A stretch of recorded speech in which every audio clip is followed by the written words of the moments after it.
Sabay-sabay! Kayo po na nagyaupo, subukan nyo namang tumayo.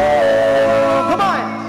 At baka matanaw ninyo ang tunay na kalagayan. Sabay-sabay! Ito kasi yan eh.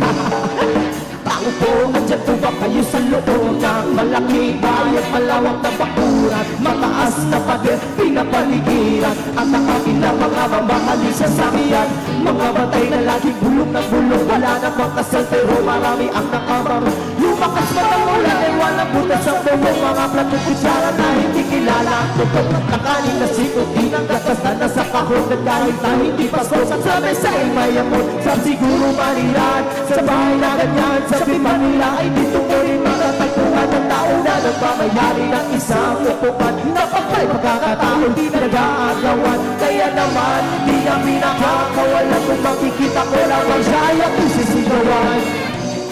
Nakaupo kayo po na nakapasusubukan nyo namang tumayo, at baka matanaw ninyo ang tunay na kalagayan ko.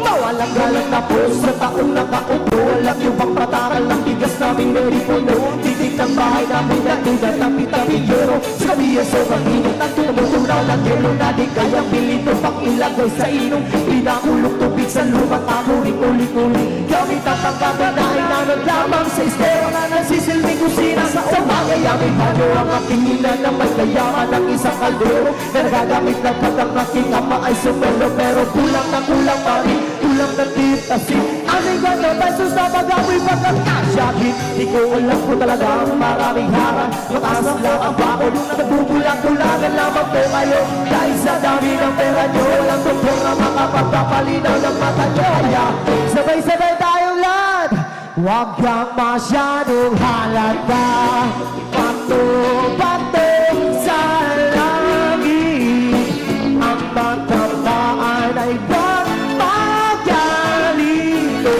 pato-pato sa langit, ang matamaan ay huwag masyadong halata. Huwag kang masyadong halata, huwag kang masyadong halata, masyadong halata, huwag kang masyadong halata. Hey, wala ba kayo mga kamay dyan? Maraming ang our last song na para sa Walsen. Salamat.